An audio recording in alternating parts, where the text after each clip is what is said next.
Praise the Lord. വേഗം വരുന്നവനായ നമ്മുടെ കർത്താവായ യേശുക്രിസ്തുവിൻ്റെ നാമത്തിൽ എൻ്റെ സ്നേഹവന്ദനങ്ങളെ ഞാൻ അറിയിക്കുന്നു. യോഹന്നാന്റെ സുവിശേഷം 2-ാം അധ്യായം 11-ാം വാക്യം. യേശു ഇതിനെ അടയാളങ്ങളുടെ ആരംഭമായി ഗലീലയിലെ കാനാവിൽ വെച്ച് ചെയ്തു തൻ്റെ മഹത്വം വെളിപ്പെടുത്തി. അവൻ്റെ ശിഷ്യന്മാർ അവനിൽ വിശ്വസിച്ചു. ഹല്ലേലൂയ. യേശു തൻ്റെ മഹത്വം വെളിപ്പെടുത്തി. തൻ്റെ മഹാപുരോഹിത പ്രാർത്ഥനയിൽ യേശു കർത്താവ് പിതാവിനോട് ഇങ്ങനെ പറയുന്നു: പിതാവേ, നീ എനിക്ക് തന്നിട്ടുള്ള മഹത്വം ഇവർ കാണണം. നീ എനിക്ക് തന്നുള്ള മഹത്വം ഞാൻ നിൻ്റെ മക്കളിലേക്ക്, എൻ്റെ ജനത്തിലേക്ക് ഞാൻ കൊടുത്തിരിക്കുന്നു. ഹല്ലേലൂയ. ഇന്ന് പകൽക്കാലവും ദൈവ മഹത്വത്തെ വെളിപ്പെടുത്തുന്നവരായി നാം തീർന്നാൽ നമ്മുടെ ജീവിതത്തിൻ്റെ നിലവാരം വ്യത്യാസപ്പെടും. നമ്മുടെ ജീവിതത്തിൻ്റെ പ്രവർത്തികൾക്കകത്ത് ദൈവത്തിൻ്റെ മഹത്വം വെളിപ്പെടുത്തും. ഹല്ലേലൂയ. ദൈവനാമം വഹിക്കുന്ന, കർത്താവിൻ്റെ നാമം വഹിക്കുന്ന നമ്മെക്കുറിച്ച് ഓരോരുത്തർക്കും ദൈവത്തിന് ഒരു പദ്ധതിയുണ്ട്. നമ്മളെക്കുറിച്ചുള്ള ദൈവിക പദ്ധതി അതാ. ദൈവത്തിൻ്റെ മഹത്വം ഈ തലമുറയിലും വെളിപ്പെടുത്തണം. യോഹന്നാൻ 17:22, നീ എനിക്ക് തന്നിട്ടുള്ള മഹത്വം ഞാൻ അവർക്ക് കൊടുത്തിരിക്കുന്നു. ഹല്ലേലൂയ. നീ എനിക്ക് തന്നിട്ടുള്ള മഹത്വം ഞാൻ അവർക്ക് കൊടുത്തിരിക്കുന്നു. ഞാൻ ഹല്ലേലൂയ അവരെ നീ എന്നെ അയച്ചിരിക്കുന്നുവെന്നും അവരും ഞാനും ക്രിസ്തുവിൽ ദൈവത്തിൽ ഒന്നെന്ന് ലോകം തിരിച്ചറിയേണ്ടതിന് ആ മഹത്വത്തെ ഒന്ന് വെളിപ്പെടുത്തണം. യേശുവിൻ്റെ പ്രാർത്ഥന അതാ, മഹത്വത്തെ വെളിപ്പെടുത്തുക. നിങ്ങൾക്കറിയാമല്ലോ, ദൈവം മനുഷ്യനെ സൃഷ്ടിച്ച് ഏദൻ തോട്ടത്തിലായപ്പോൾ അവനെ മഹത്വവും തേജസ്സും അണിയിച്ചു. അതുകൊണ്ട് എന്താ സംഭവിച്ചത്?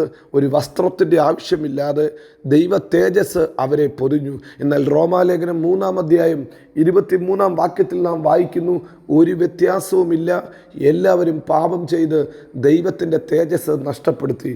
ഒരു വ്യത്യാസവുമില്ല. മാനവജാതി സകലവും ദൈവത്തിൻ്റെ തേജസ് നഷ്ടപ്പെടുത്തി. ദൈവം അവർക്ക് കൊടുത്ത ഏറ്റവും വലിയ ഗിഫ്റ്റായിരുന്നു ദൈവത്തിൻ്റെ തേജസ്. ദൈവത്തിൻ്റെ തേജസ് അണിയപ്പെട്ടവരായി നാം ഈ ഭൂമിയിലായിരിക്കുമ്പോൾ ആ തേജസ്സിൽ പൊതിയപ്പെട്ട ഒരു വ്യക്തി പോകുന്നിടത്തൊക്കെ അത്ഭുതമായിരുന്നു. ദൈവത്തിൻ്റെ തേജസ്, ദൈവസാന്നിധ്യം തന്നെയാണ്. അവർ ദൈവത്തെ പിരിഞ്ഞല്ലാതെ ഹല്ലേലൂയ എങ്ങും പോകാൻ അവർക്ക് പറ്റത്തില്ല. ദൈവത്തെ പിരിഞ്ഞുകൊണ്ട് പോകാൻ പറ്റത്തില്ല. ദൈവത്തെ വേറെ വിട്ടുകൊണ്ട് അവർക്കൊന്നും ചെയ്യാൻ സാധ്യമല്ല. ദൈവമില്ലാതെ ഒരു ജീവിതമില്ല. ദൈവം അവരിലാണ് വസിക്കുന്നത്. ഹല്ലേലൂയ.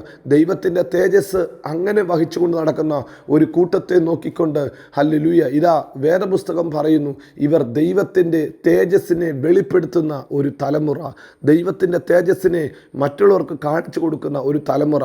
ഹല്ലേലൂയ. ദൈവ തേജസ്സിൻ്റെ പ്രതീകമായി തോളിൽ പെട്ടകം വഹിച്ചുകൊണ്ട് പുരോഹിതന്മാർ ഹല്ലേലൂയ നടന്ന ഹല്ലേലൂയ ഒരു മരുയാത്ര നമുക്ക് നന്നായിട്ടറിയാം. അവർ തോളിൽ ആ പെട്ടകം വെച്ചുകൊണ്ട് അവർ യോർദാൻ്റെ വക്കത്ത് വന്നു. യോർദാൻ കരകവിഞ്ഞൊഴുകുന്ന യോർദാനായിരുന്നു. എന്നാൽ വിശ്വാസത്തോടുകൂടെ പെട്ടകം വെച്ച പുരോഹിതന്മാരുടെ കാൽ വെള്ളത്തിലേക്ക് വെച്ചപ്പോൾ വെള്ളം രണ്ടായി പിരിഞ്ഞു മാറി. യോർദാനെ, നീ പിൻവാങ്ങുന്നത് എന്ത്?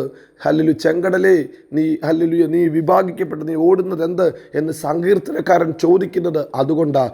ഈ തേജസ്സിൻ്റെ മുമ്പാകെ പിടിച്ചു നിൽക്കുവാൻ കരകവിഞ്ഞൊഴുകുന്ന, തടസ്സം നിൽക്കുന്ന ചെങ്കടലുകൾക്കോ യോർദാനോ ഒരു നാളും സാധിക്കുമല്ല. ദൈവ തേജസ്സിൻ്റെ മുമ്പാകെ കരകവിഞ്ഞൊഴുകി ദൈവ മക്കളുടെ യാത്രയെ തടസ്സപ്പെടുത്തുവാൻ ഒരു യോർദാനും സാധ്യമല്ല.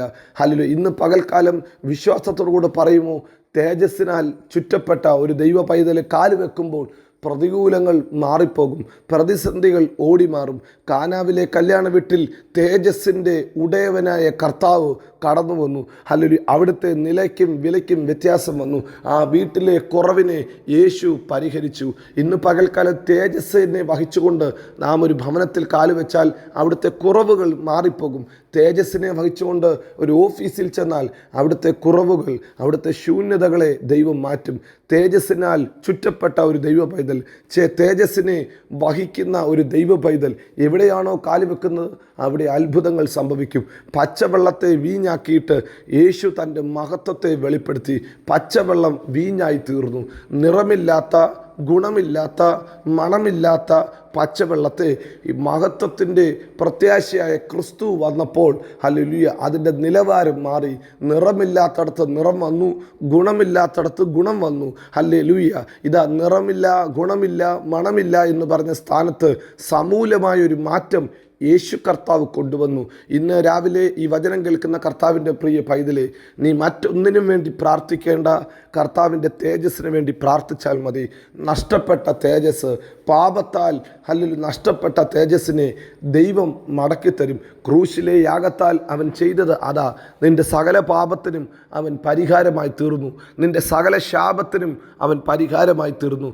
നിന്നെ ക്രിസ്തുവിൽ അവൻ അനുഗ്രഹമാക്കി നടത്തുന്നു. അതുകൊണ്ട് ക്രൂശിലേക്ക് നോക്കിക്കൊണ്ടൊന്ന് വിളിച്ചു പറ, അപ്പാ നീ എനിക്ക് വേണ്ടി മരിച്ചത് എൻ്റെ അവസ്ഥയ്ക്ക് വ്യത്യാസം വരുത്താൻ വേണ്ടിയാണ്. അപ്പാ നിൻ്റെ അവസാന തുള്ളി ചോരയും ഒഴുക്കിയത് എൻ്റെ പാപത്തിൻ്റെ പരിഹാരത്തിന് വേണ്ടിയാണ്. അതുകൊണ്ട് പാപത്തിനോ ശാപത്തിനോ ഞാനിനി അധീനനല്ല. ഞാൻ ക്രിസ്തുവിൻ്റെ മഹത്വത്തിന് പങ്കാളിയത്രേ. ക്രിസ്തുവിൻ്റെ മഹത്വത്തെ വെളിപ്പെടുത്തുവാൻ വിളിക്കപ്പെട്ട അങ്ങയുടെ പ്രിയ പുത്രനാ. ഒന്ന് വിളിച്ചു പറയാൻ പറ്റുമോ? എന്നെ കേൾക്കുന്ന കർത്താവിൻ്റെ പ്രിയ പൈതലേ, നീ എത്ര വർഷമായി പ്രാർത്ഥിക്കുന്ന വ്യക്തി ആയിക്കോട്ടെ, നീ ഏത് കുടുംബത്തിലും ജനിച്ച വ്യക്തി ആയിക്കോട്ടെ, നിൻ്റെ അവസ്ഥ എന്തുമായിക്കോട്ടെ, ഹല്ലേലൂയ, ദൈവത്തോട് പറ, കർത്താവേ ഞാനൊരു പാപിയാണ്, എൻ്റെ പാപത്തിൻ്റെ പരിഹാരത്തിന് വേണ്ടി അങ്ങ് മരിച്ചു എന്ന്, അങ്ങ് അടക്കപ്പെട്ട് അങ്ങ് ഉയർത്തെഴുന്നേറ്റ് ഇന്നും പിതാവിൻ്റെ വലതുഭാഗത്ത് എനിക്ക് വേണ്ടി ജീവിക്കുന്നു എന്ന് നീ വിശ്വസിച്ച് നീ വാകൊണ്ടെന്ന് ഏറ്റുപറയുമ്പോൾ നിൻ്റെ ജീവിതത്തിൻ്റെ നിലവാരത്തെ മാറ്റുവാൻ, നിന്നെ ദൈവ പൈതലാക്കി മാറ്റി നിന്നെ മഹത്വവും തേജസ്സും അണിയിപ്പാൻ നമ്മുടെ കർത്താവ് വിശ്വസ്തനാ. നമ്മുടെ കർത്താവ് മതിയായവനാ. ഇന്ന് പകൽക്കാലവും തൻ്റെ മഹത്വത്തെ നിൻ്റെ ജീവിതത്തിലൂടെ വെളിപ്പെടുത്തട്ടെ. അവൻ വിശ്വസ്തൻ, വാക്കുമാറാത്തവൻ. അവൻ നമ്മെ എല്ലായിടത്തും എല്ലായ്പ്പോഴും ക്രിസ്തുയേശുവിൽ ജയോത്സവമാക്കി നടത്തും. God bless you. Amen, amen.